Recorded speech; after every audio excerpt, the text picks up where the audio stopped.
noches, Venezuela. Bienvenidos todos a este su espacio. La Fuerza es la Unión, una tribuna abierta de la sociedad democrática venezolana para compartir con todos ustedes, más allá de cualquier distingo puntual, partidista o ideológico, la angustia, la preocupación, la justa indignación por lo que ocurre en nuestro país y también la certeza, la confianza, la esperanza de que trabajando juntos y que remando unidos en la misma dirección, seremos capaces de construir la Venezuela de trabajo y de respeto, la Venezuela con alimentos y con medicinas, la Venezuela con democracia y con libertad, que todos necesitamos y que ciertamente todos merecemos. La Fuerza es la Unión es una presentación de frigoríficos NIS, El Placer de la Carne, ubicado en la planta baja del Mercado Municipal de Chacao. Es también una presentación de Supermercado Madrid, ubicado en la calle Pá, Chacao diagonal, a la Plaza Bolívar de ese municipio. Bueno, una importante cantidad de noticias se agolpan en la tarde-noche de este miércoles 3 de mayo.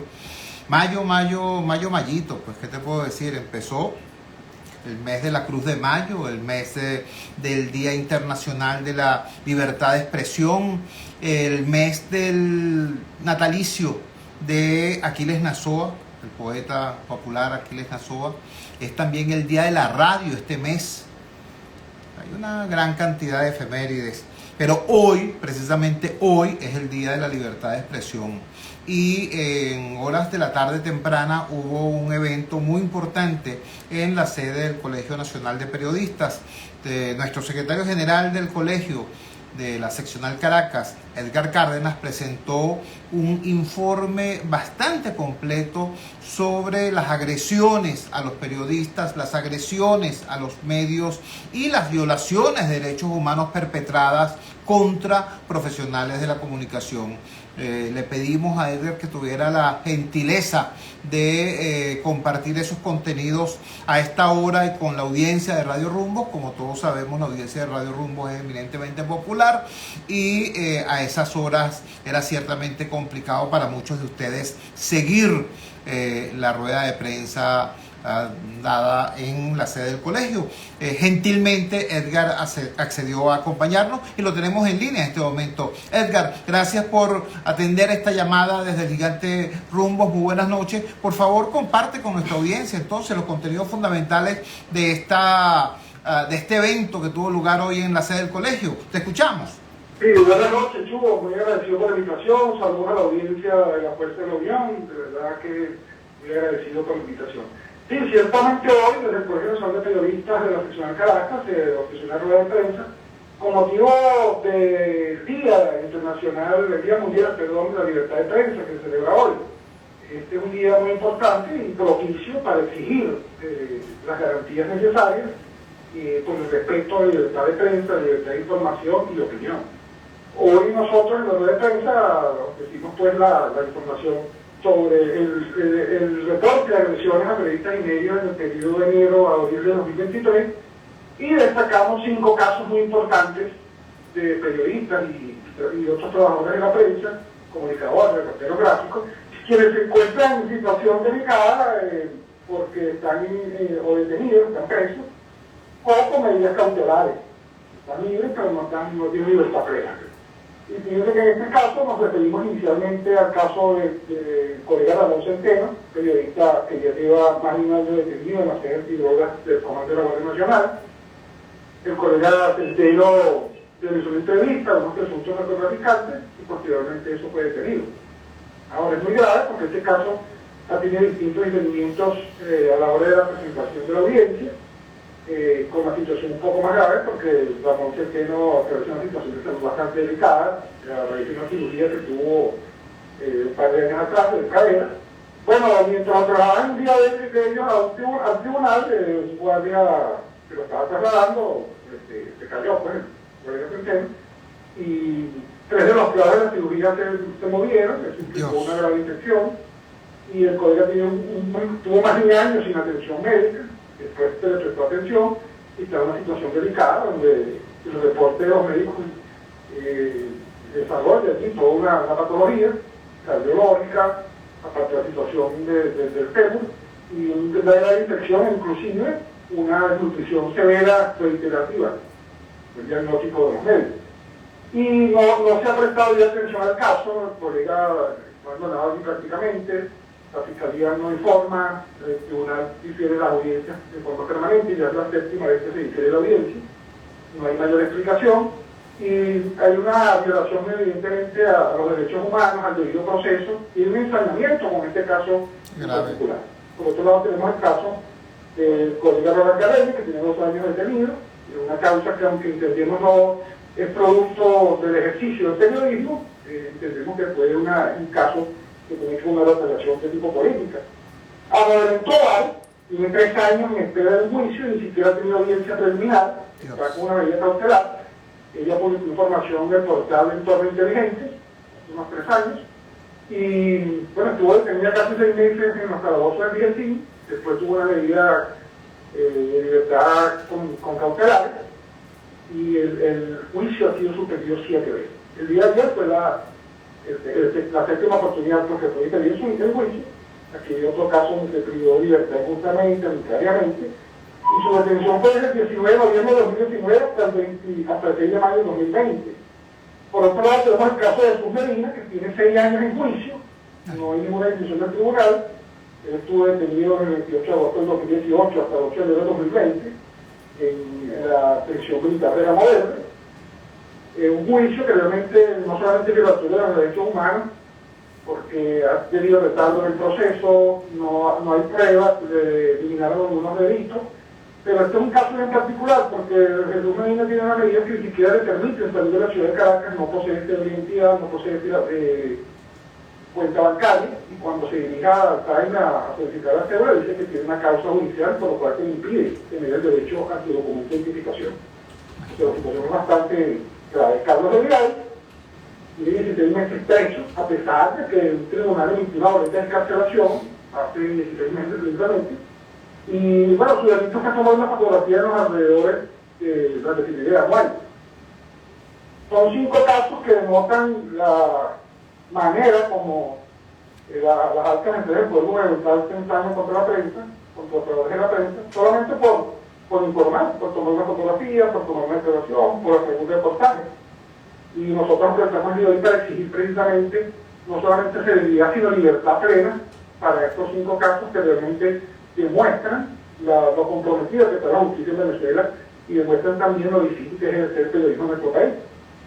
En el caso del balance que nosotros presentamos hoy de enero a abril, tenemos 3 casos de hostigamiento a los periodistas, 11 casos de impedimento de cobertura, no se les permite a los periodistas cubrir los hechos noticiosos, 13 amenazas, 7 casos de intimidación, cerraron 2 emisoras de radio, 2 programas de radio salieron del aire, y hubo un ataque directo a un medio de comunicación, en este caso por el medio particular chorrillano en el estado de Chorrillos.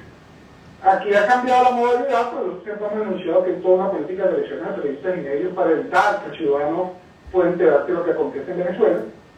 Y ha cambiado un poco, porque más que las elecciones físicas, que anteriormente eran frecuentes, golpes y detenciones, en este último año, hemos observado cómo se recurre a las amenazas, a las campañas de prestigio a través de los programas de opinión, programas de radio y televisión que tienen personalidades del alto gobierno, donde se atacan a los periodistas solamente por cumplir con su labor de informar. Estamos conversando con Edgar Cárdenas. Edgar Cárdenas es secretario general del Colegio Nacional de Periodistas en la seccional Caracas y hoy, con motivo del Día Mundial de la Libertad de Expresión, presentó un balance de las agresiones a medios, a periodistas y violaciones de derechos humanos a profesionales de la comunicación. Yo de verdad celebro y aplaudo el que el colegio le dé relevancia a estos casos que han mencionado, porque generalmente el gran público conoce cuando se trata de una personalidad mediática o de la mezcla de profesional de la comunicación con alguna relevancia política, pero estos casos de, por así decirlo, humildes trabajadores de la comunicación a veces pasan inadvertidos si no fuera porque el colegio asume la defensa de estos casos y la difusión de estos casos. Edgar, nos dice que ha habido un cambio de fase en el tipo de agresión, que se pasó de los golpes a las amenazas. ¿Qué papel juega la judicialización dentro de este proceso? Sí, es vital porque me parece que tenemos un marco jurídico que se ha venido creando para tratar de criminalizar la opinión y legitimar la censura, llámese ley contra el odio, por ejemplo. o la anunciada ley que se pretende imponer de la Asamblea Nacional para regular las redes sociales. Entonces, evidentemente, se intenta judicializar todos los casos que tienen que ver con libertad de expresión, porque son la forma que tiene el ciudadano de enterarse de lo que acontece, en contraste con información que es emanada de los medios de comunicación dependientes del sistema público de medios, porque más que información, estos medios que transmiten es propaganda. También estamos hablando de un trabajo periodístico que tiene que ver con lo que establece las normas en nuestro código de ética de buscar la verdad, desnudar la mentira para que florezca la verdad. Y entonces, estos casos son significativos, no solamente los que mencionamos, sino muchos más, porque de alguna manera aterrorizan al trabajador de la prensa para que ejerza su función, inclusive llegando al extremo de cometer o de asumir, perdón, la peor de la censura, que es la autocensura. Cuando usted dice autocensura es porque precisamente entiende que tiene riesgo no solamente su integridad física, sino de su propia familia. Entiendo, Edgar. Te agradecemos enormemente que nos hayas regalado estos minutos y nos hayas puesto al tanto de esta severa situación y del papel relevante que juega el gremio, que juega el Colegio Nacional de Periodistas en su visibilización y denuncia. Un gran abrazo y buenas noches. Agradecido, saludos y saludos a audiencia. Un gran abrazo. Era Edgar Cárdenas, secretario general del Colegio Nacional de Periodistas. Quiero, sin embargo, destacar lo siguiente. Cuando el Colegio Nacional de Periodistas destaca estas agresiones a el derecho a la libertad, a la libre expresión, este no es un tema corporativo. Este no es un tema gremial únicamente, este no es un tema de defensa de los derechos de los periodistas. Recuerden que ahora, gracias al nuevo escenario tecnológico en el que estamos, todo ciudadano con un teléfono inteligente en las manos tiene acceso instantáneo a una audiencia global y la posibilidad de elevar contenidos y de hacer denuncias eventualmente. Voy a compartir con ustedes esta nota del portal de los colegas de Radio Fe y Alegría. El título es el siguiente: mantienen incomunicado al detenido por grabar a la Policía Nacional Bolivariana en Portuguesa. Escuchen lo siguiente. El 24 de abril fue detenido el videoaficionado José Ernesto Rodríguez Vargas, de 37 años, en Los Guajiros de Acarigua, estado Portuguesa. De acuerdo con la versión del padre del detenido, su hijo iba en su motocicleta cuando se cruzó con un punto de control improvisado de la Policía Nacional Bolivariana. Los funcionarios solicitaron los documentos de la moto como parte del procedimiento y el joven empezó a grabar con teléfono este hecho. En medio de un breve diálogo, se escucha que el ahora detenido cuestionó el procedimiento. Yo te quiero consultar algo, le dijo el policía. Este tipo de punto de control está permitido dentro de la ciudad, sin ningún tipo de cono, sin ningún tipo de patrulla, algo totalmente ficticio y de la nada. Te estoy exigiendo el basamento legal, se escucha en el video. En principio, habría sido dejado libre de forma inmediata, pero el ahora detenido habría publicado el video en su estado de WhatsApp, tal como lo grabó. Luego, un usuario de la red social TikTok subió el video a la plataforma. El video se hizo viral. Esto disgustó a la Policía Nacional Bolivariana, detuvo al joven, al señor, al ciudadano. Lo acusaron de exposición al odio, de instigación al odio, y está no solamente detenido, sino incomunicado. Repito, este es un caso claro donde esta agresión al derecho a la libre expresión atenta no contra un derecho corporativo gremial, sino contra un derecho humano fundamental, el derecho a la libre expresión del pensamiento. Cuando son las 8:14, vamos a nuestra primera pausa comercial y al retorno vamos a estar conversando con un destacado profesional de la economía, dándonos su visual de lo que es este tema de los aumentos salariales y lo que esto significa en este momento. Más allá de la diatriba gremial o política, este profesional dice: vamos camino a la desaparición desde el punto de vista técnico del salario como hasta ahora lo hemos venido conociendo cuando se trata de personal no calificado tanto en el sector público como en el privado. Vamos a conversar con este profesional apenas regresemos de la pausa. Hola, ¿cómo estás? ¿Cómo te va? Un placer. Y volvemos. En La Voz de América somos tu Ya habían fuente de indicado que información internacional. estamos a las 8:30, ¿verdad? Vamos a hablar ahorita con Leonardo. No, estupendo. De lo que ocurre en Estados Unidos y el mundo. En redes sociales informamos cada instante. Búscanos como Voz de América, una fuente confiable de noticias. Voz de América, Washington.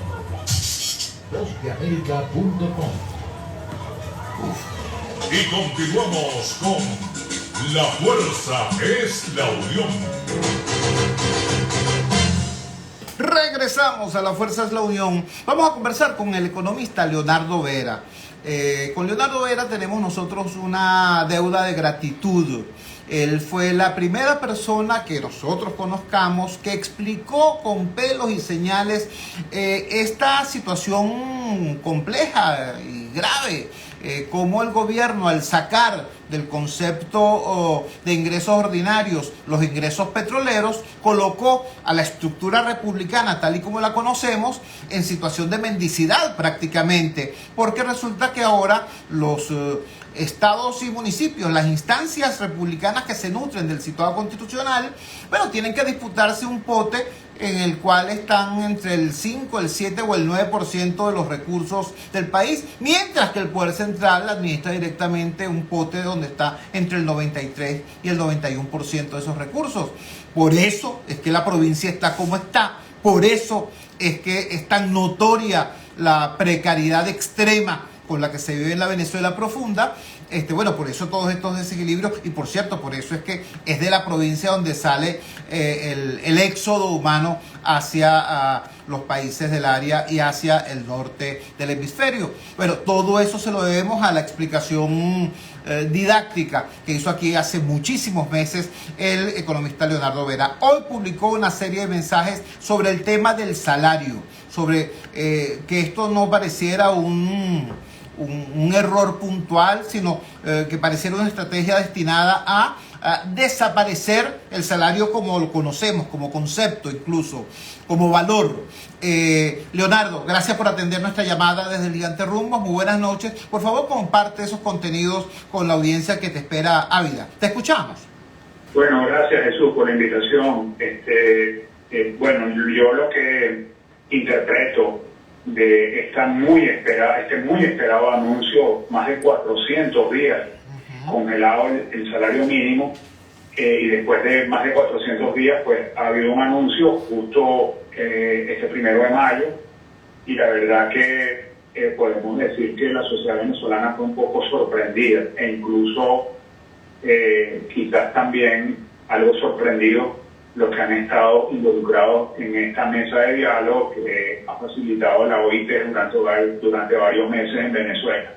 Bueno, lo que ha resultado creo que ya es de conocimiento, quizás no con todos los detalles, porque no ha salido todavía a la luz pública el decreto de aumento de las remuneraciones. Ya sabemos que no hay un aumento en el salario mínimo, lo que hay es un aumento en unos bonos que no todo el mundo recibe. Por ejemplo, el bono de alimentación es un bono que no reciben los 5 millones de jubilados y pensionados que existen en el país. Por lo tanto, cualquier incremento en ese rubro, en esa remuneración, pues no tiene efecto sobre esa masa poblacional. El bono de la guerra económica, como tú bien sabes, es un bono que se reparte discrecionalmente. No sabemos hoy día cuáles son los criterios por los cuales unos pensionados lo reciben, otros no. Suponemos que van a tratar de hacerlo universal, de lo contrario sería muchísimo más discriminatorio de lo que ya es o ha sido planteado en el diseño. Te explico que ese bono de la guerra económica tiene, digamos, montos diferentes dependiendo de cuál es tu condición de dependencia del sector público. Por lo tanto, yo a la conclusión a la que llego, un poco resumiendo aquí esta panorámica muy general, es que el gobierno, frente a una crisis fiscal que ya es bastante evidente, se fue por el camino de tratar de evitar una carga fiscal muy significativa sobre sus hombros, y por lo tanto se ha evitado el tema de las prestaciones, se ha evitado el tema de tener que incrementar las utilidades, se ha evitado el tema de tener que incrementar una gran cantidad de beneficios laborales al no incrementar el salario mínimo, porque todos estos beneficios están asociados al salario mínimo. Al no incrementar el salario mínimo, pues estos beneficios tampoco se incrementan. Pero por otro lado, como el salario mínimo está hoy día en $5, $5.20, ¿verdad? Es el equivalente a esos 130 en que se fijó el salario mínimo en marzo del año pasado, en la medida en que el bolívar se iba perdiendo terreno frente al dólar, pues ese salario mínimo en dólares irá bajando y llegará un momento en que va a desaparecer. Es decir, que uno de los componentes del sistema de protección social, que es el salario mínimo, está en riesgo de desaparecer en Venezuela.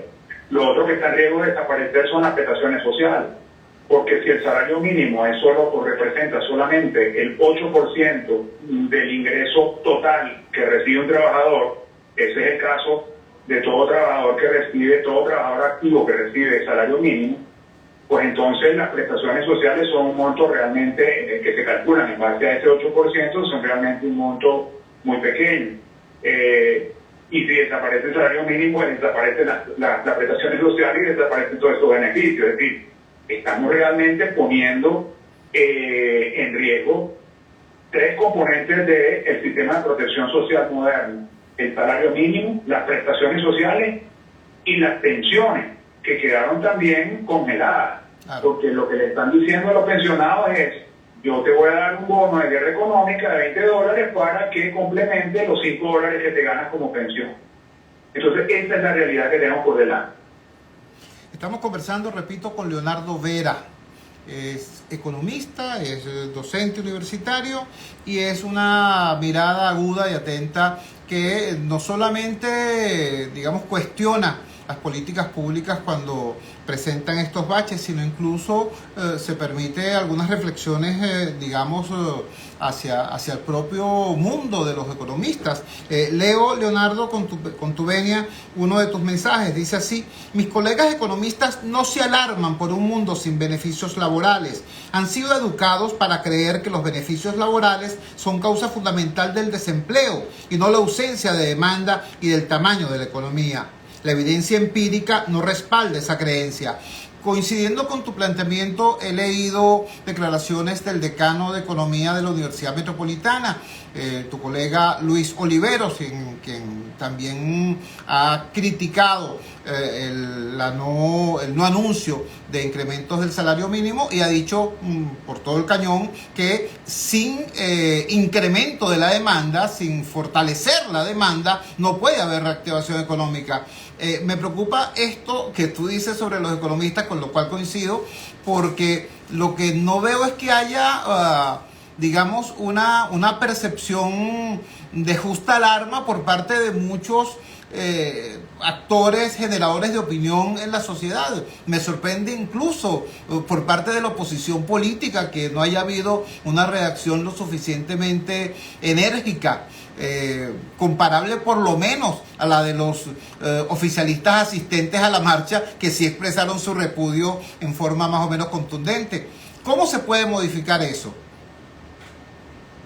Bueno, yo interpreto esta respuesta tibia de mi colega, lo interpreto como el producto de educación que hemos recibido, que dice que los beneficios laborales terminan generando costos excesivos sobre las empresas y sobre las unidades productivas, y por lo tanto su eliminación más bien favorece la generación de empleos formales.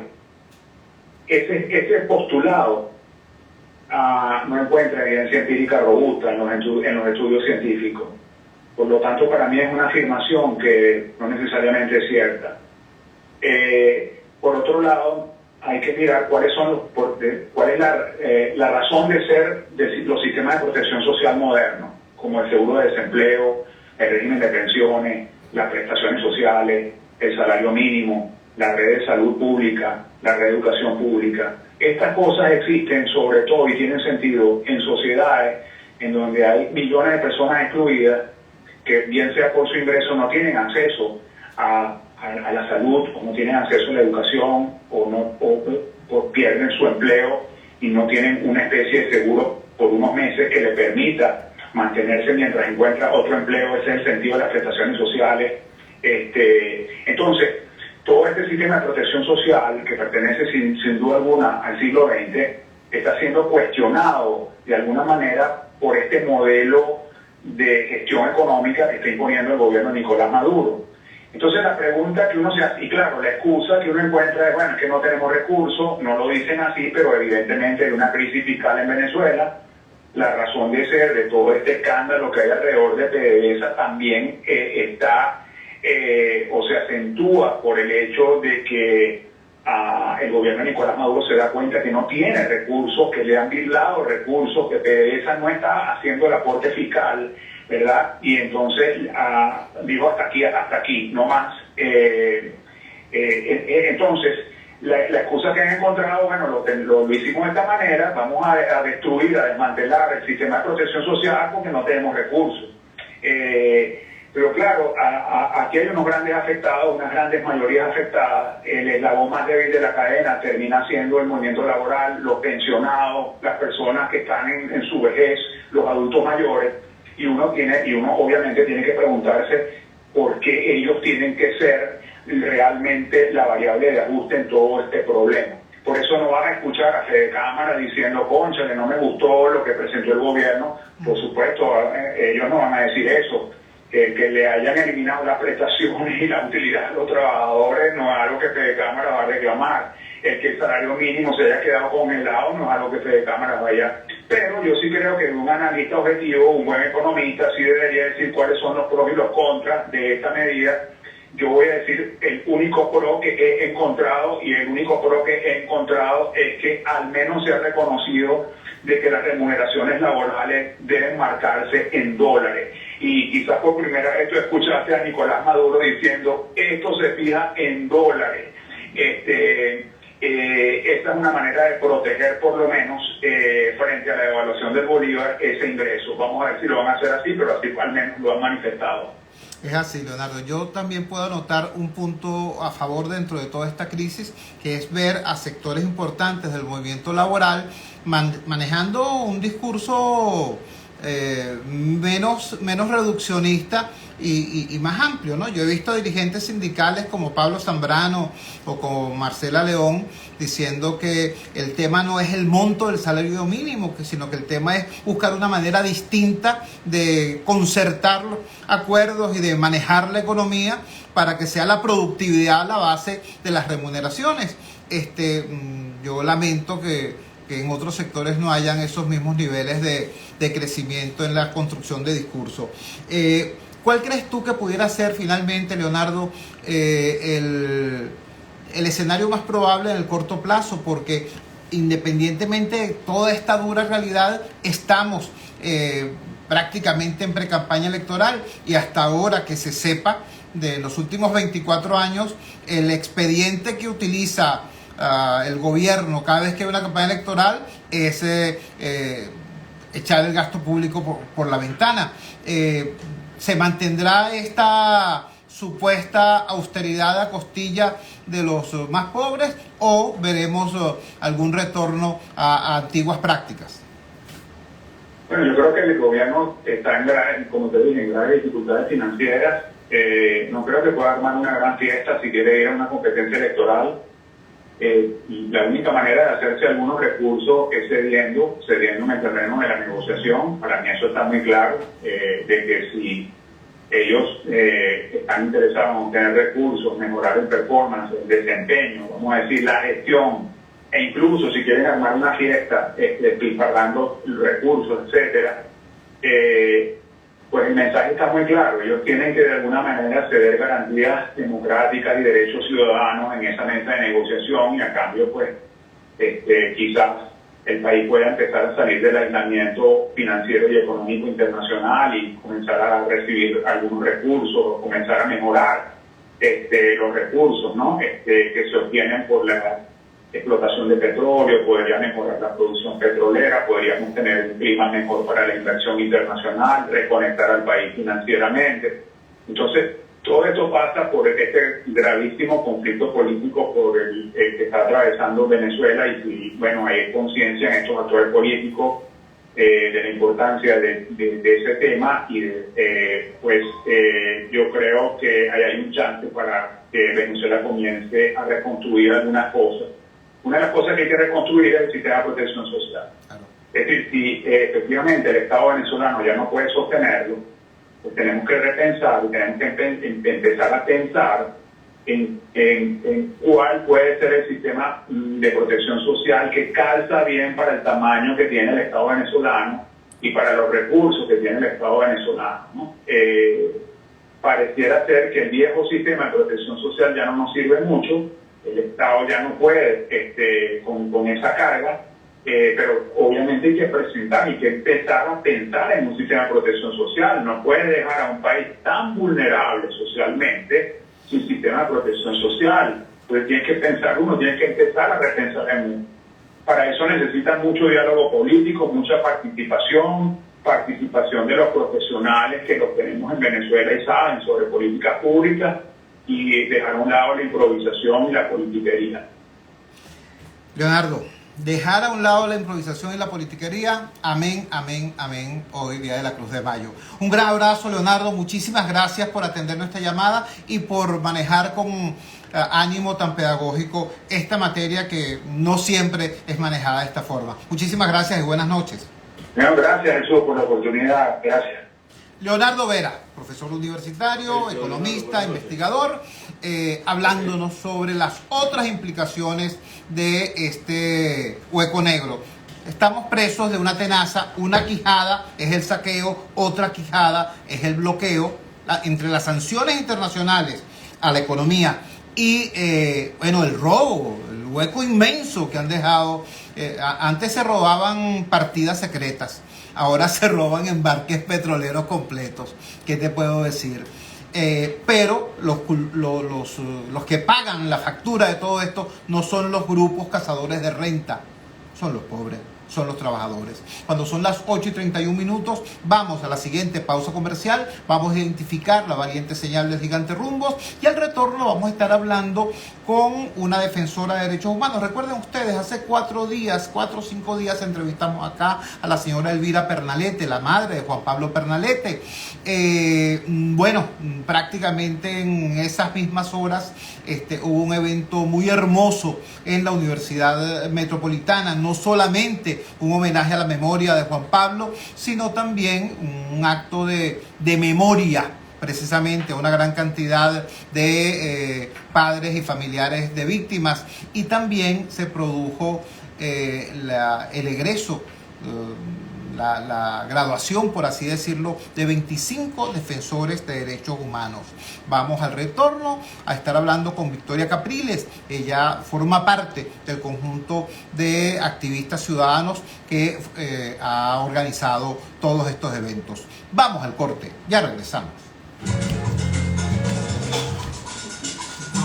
Ya regresamos con La Fuerza es la Unión.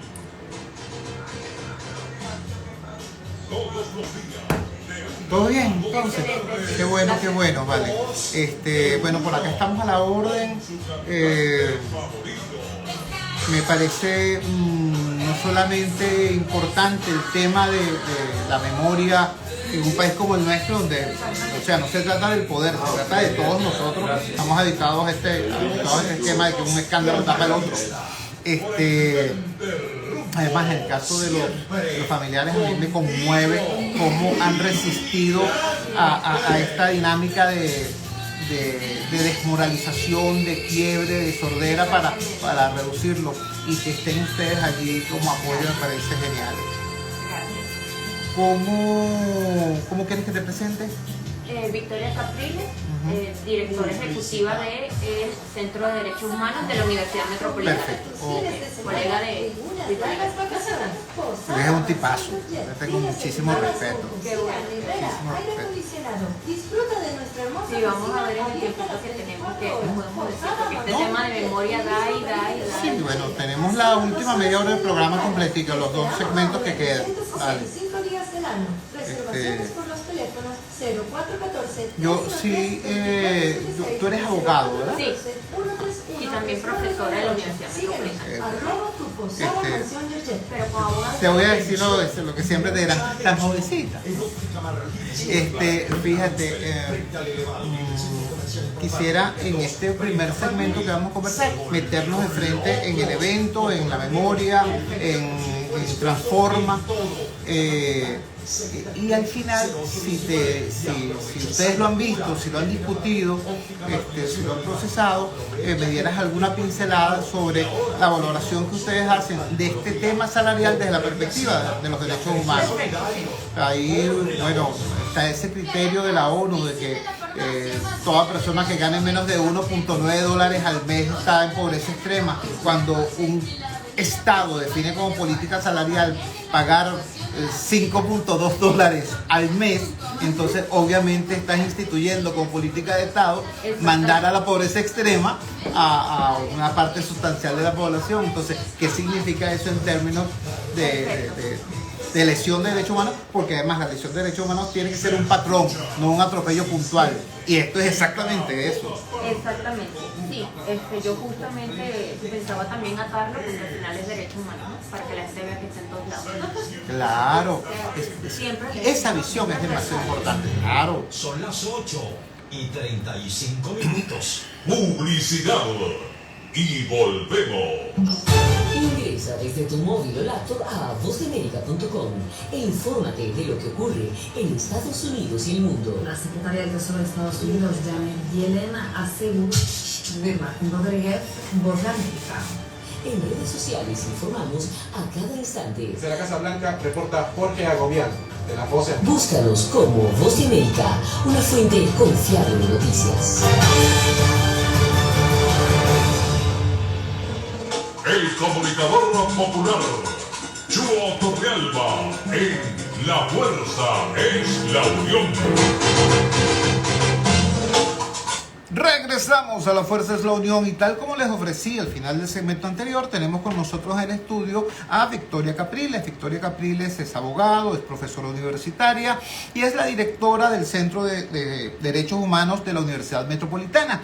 Ellos realizaron hace 4 días un evento de verdad importante, de verdad trascendente, en 2 dimensiones. Por un lado, en su dimensión de rescate de la memoria. Recuerden que cuando hablamos con la señora Pernalete, una de las cosas que destacamos es cómo ellos, los familiares de las víctimas, han pasado 4, 5, 7 años, décadas enteras reclamando justicia a un Estado que les aplica algo así como una operación desgaste. Te desgasto para desmoralizarte. Entonces es demasiado importante que esas personas, que esa red de padres y familiares encuentren apoyo institucional en el Centro de Derechos Humanos, en organizaciones como Defiende Venezuela y en programas como Transforma y este programa de memoria. Entonces vamos a preguntarle de una vez a Victoria Capriles. Victoria, ¿qué es el programa Memoria? Que entiendo este evento es su 2ª edición consecutiva. Y ¿qué es el programa Transforma? Te escuchamos. Bueno, muy buenas noches, muchísimas gracias por la invitación, Chugo. Como bien dices, este jueves en el Paraninfo de la Universidad Metropolitana tuvimos un macroevento porque precisamente tuvo estas 2 dimensiones, ¿no? En primer lugar fue un evento en honra a la memoria, sobre todo de Juan Pablo Pernalete, pero también de todas las víctimas de violaciones a los derechos humanos en Venezuela, donde estuvimos varias organizaciones involucradas. Y la segunda parte fue la graduación del programa Transforma, que es una iniciativa de Defiende Venezuela, ¿no? ¿Y qué es lo que busca el programa Transforma? Justamente la idea es empoderar a las víctimas de graves violaciones a los derechos humanos, sean directas o indirectas, para que puedan llevar la voz de sus casos a instancias nacionales e internacionales, ¿no? Entonces estos beneficiarios, que ya en total son 70, pero en esta cohorte se graduaron 25, pues se les da clases de Derecho Internacional de los Derechos Humanos, Derecho Internacional Público, oratoria, a los fines documentación, ¿no? A los fines de que ellos puedan ser los protagonistas de los casos que tienen y llevarlo a las instancias correspondientes. Esto es crucial, o sea, te lo digo porque una cantidad muy importante de violaciones de derechos humanos y sobre todo concretamente de ejecuciones extrajudiciales no tienen que ver exclusivamente con protestas políticas o gremiales, sino que ocurren, son perpetradas en comunidades carenciadas, y muchas veces la familia no tiene la menor idea de qué hacer frente a una violación de esta naturaleza. Ese programa es crucial. Así es, totalmente. Si bien es cierto que muchos de los beneficiarios, por ejemplo, provienen de Alfavi Venezuela, que es la organización o el comité de víctimas donde están los señores Pernalete, que son, bueno, ejecuciones extrajudiciales en el marco de manifestaciones convocadas por el movimiento estudiantil. También participaron Madres Poderosas, que es otro comité de víctimas, de esta vez ejecuciones extrajudiciales ejecutadas por organismos de seguridad del Estado en zonas populares del país, ¿no? Y además estuvo también la organización Familia SOS Venezuela, que son detenciones arbitrarias. Entonces tenemos varias personas que vienen de diferentes caminos de la vida, que vienen de diferentes estados socioeconómicos, que vienen de diferentes formas y visiones y lugares del país incluso, pero que todas se encuentran en este programa y que se dan cuenta que no están solas, que eso es muy importante, ¿no? O sea, a veces uno se siente cuando es víctima de violaciones de derechos humanos que se está solo, que no hay justicia, que no hayamos para dónde acudir. Y por eso es que los comités de víctimas y programas e iniciativas como el programa Transforma son tan importantes, porque los ayuda también a saberse que están juntos. Estamos conversando con Victoria Capriles. Ella es abogado, ella es profesora universitaria de la Universidad Metropolitana y es directora del Centro de Derechos Humanos de la Universidad Metropolitana. Victoria, en este largo caminar, yo fui testigo del surgimiento del Centro de Derechos Humanos en la Universidad Central de Venezuela hace ya muchas lunas. Y he visto la evolución de estos grupos, ¿no?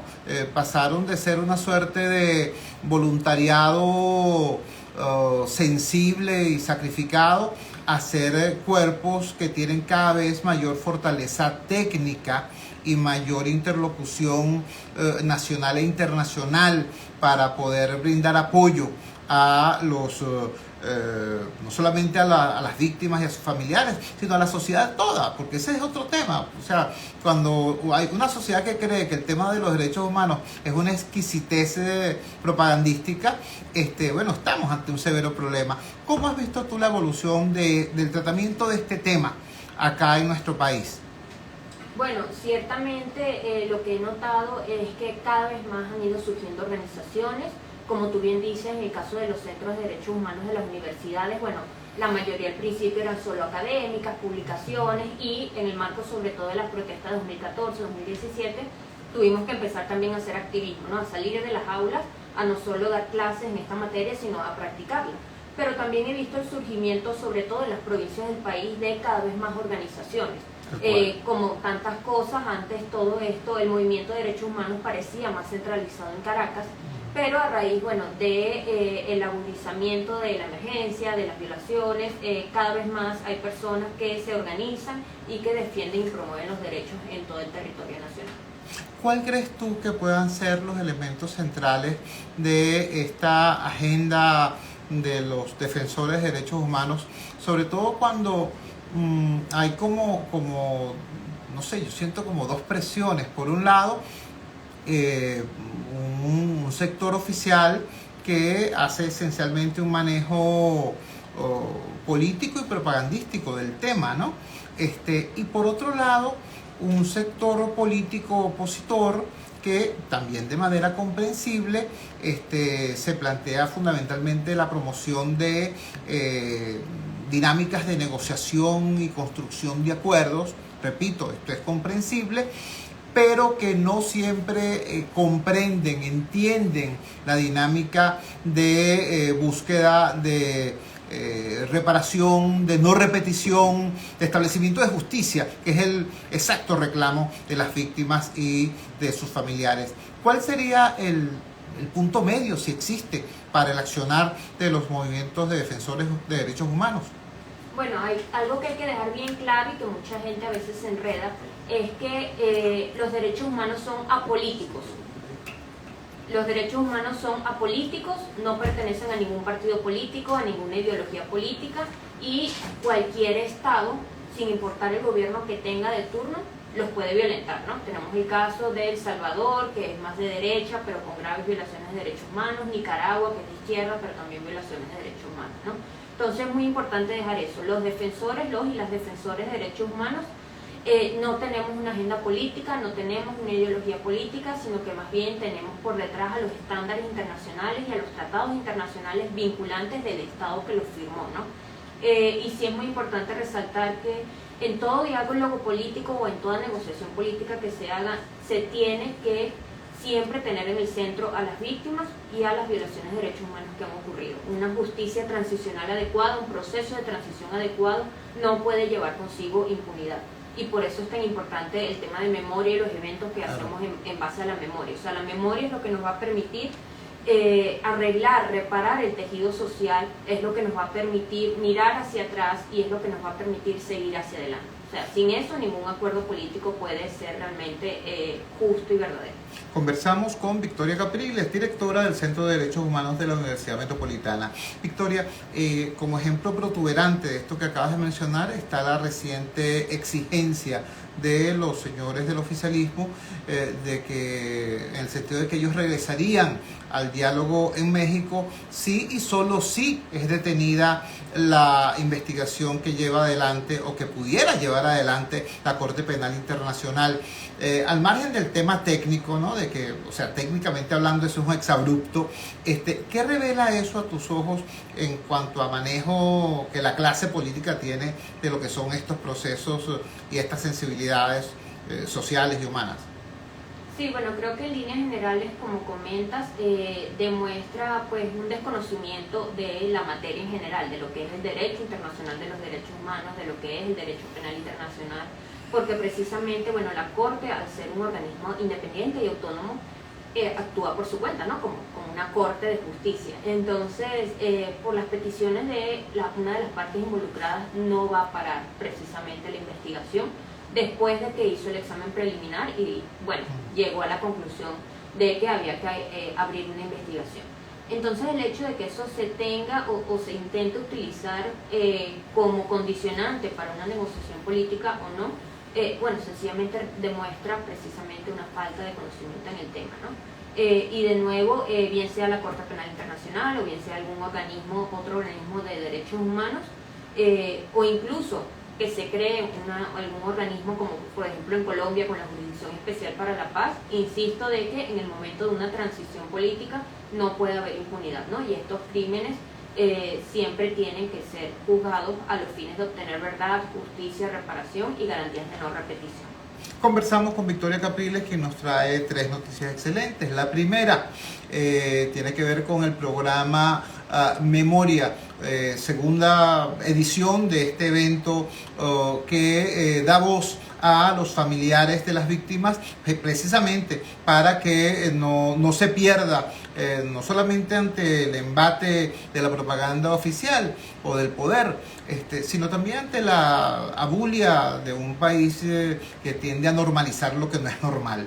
En segundo lugar, nos habla del programa Transforma, un programa para formar defensores de derechos humanos, para dar herramientas técnicas, teóricas, metodológicas, prácticas, para que los defensores de derechos humanos hagan más y mejor ejercicio ciudadano en defensa de estos derechos fundamentales. Y en tercer lugar, el solo hecho, el hecho mismo de el proceso de crecimiento y maduración institucional de estos centros defensores de derechos humanos como el que ella dirige en la Universidad Metropolitana. Cuando son las 8:48 de la noche capitalina, vamos a nuestra última pausa comercial y al retorno quisiéramos que Victoria nos diera, aunque fuera unas pinceladas sobre una cosa que nos preocupa muchísimo.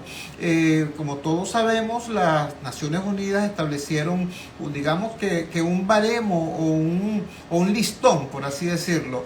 Las Naciones Unidas establecieron que toda persona que tenga un ingreso igual o menor a $1.9 diarios estaba en situación de miseria extrema. Y resulta que el Estado venezolano establece como salario mínimo $5.2 al mes. Es decir, hay una política oficial, un patrón de conducta oficial que condena a una gran cantidad de ciudadanos a tener un ingreso que prácticamente los sumerge en la miseria extrema. ¿Constituye eso una lesión masiva a los derechos humanos? Al retorno estará Victoria Capriles dándonos la respuesta. Publicidad.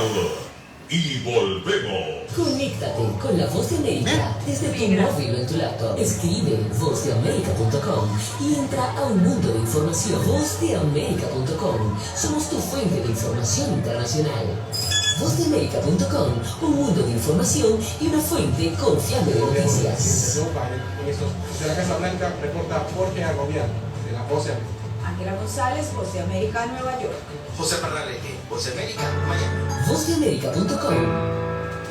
Y continuamos con La Fuerza es la Unión. Lo hemos dicho muchas veces cuando hablamos del Estado de Derecho. El Estado de Derecho no es una exquisitez académica para debatir en seminarios y en paraninfos exclusivamente. Para el débil jurídico, que siempre es también el débil económico, el débil social, el Estado de Derecho es una necesidad fundamental, como lo es tener un sistema de salud pública eficiente, como lo es tener un sistema de seguridad ciudadana confiable. Estado de Derecho es, repito, para el débil jurídico algo muy importante. Lo mismo pasa con los derechos humanos, con la defensa de los derechos humanos. Esta no es un área, un coto cerrado de activistas sociales o políticos. Esto es un tema transversal de toda la sociedad, como lo es la economía. Por eso le preguntábamos a Victoria Capriles, este establecimiento de un salario mínimo irrisorio y con viajes a desaparecer, como nos dice el economista con el que recién hablábamos, ¿esto constituye una lesión masiva a los derechos humanos?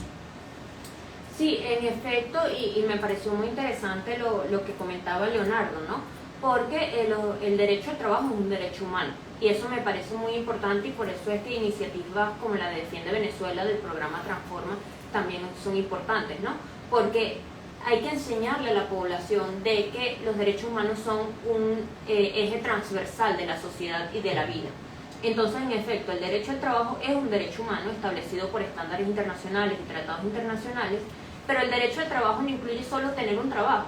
O sea, el derecho al trabajo incluye protección ante el desempleo, incluye el derecho a la protección social que tanto habló Leonardo, incluye el derecho a una remuneración digna, incluye el derecho a la huelga, incluye el derecho a sindicalizarse. Entonces estamos viendo cómo el Estado falla en sus obligaciones, primero con todo este tema de que no hay una remuneración digna, porque lo que se gana o lo que se percibe del salario mínimo realmente no permite unas condiciones de vida dignas. Pero también vemos, por ejemplo, en la marcha del 1 de mayo, cómo no la dejaron avanzar, ¿no? Que al final entonces también está yendo en contra al derecho a la huelga, que también contenido en el derecho al trabajo. Y por supuesto está todo el tema de que la presión o la criminalización de los sindicalistas, sobre todo pues en las empresas del Estado Bolívar, ¿no? Entonces estamos viendo justamente otra violación más a los derechos humanos de los venezolanos. ¿Cuál crees tú, Victoria? Estamos conversando con Victoria Capriles, directora del Centro de Derechos Humanos de la Universidad Metropolitana. ¿Cuál crees tú que pudiera ser una agenda o por lo menos algunos puntos de articulación entre el movimiento de defensores de derechos humanos, los movimientos laborales de base? Porque en el estado de fragilidad que tenemos hoy en nuestro tejido social, antes uno podía decir, bueno, vamos a hablar con la CTB. Ahora no, ahora se trata de hablar con los movimientos laborales de base prácticamente estado por estado. Acabas de mencionar el caso del Estado Bolívar.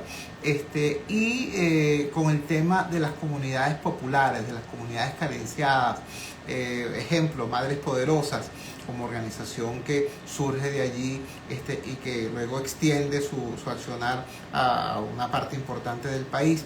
En este estado de desestructuración en que está, de fragilidad, en que está el movimiento ciudadano, el movimiento social, ¿cómo establecer algunos puntos mínimos en torno al tema de los derechos humanos? ¿Pudiera ser los derechos humanos la columna vertebral que permita la articulación de estos movimientos en torno a algunos puntos mínimos?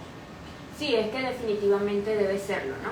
Y yo creo que al final lo que están buscando los gremios, lo que están buscando las organizaciones de base y lo que estamos buscando todas las organizaciones de derechos humanos es precisamente, bueno, lograr unas condiciones de un Estado que pueda cumplir con sus obligaciones en esta materia, pues que es promover, proteger y defender los derechos humanos de todos sus ciudadanos, que vemos que cubre desde el derecho a la vida, es decir, a no ser ejecutado extrajudicialmente, hasta el derecho a la salud, el derecho al trabajo, el derecho a la educación, el derecho a la vivienda, el derecho a la alimentación, ¿no? Entonces estamos viendo que todo lo que hacemos, y a pesar de que quizás nos enfoquemos en una área o en otra, estamos buscando precisamente la reconstrucción de las instituciones y del país.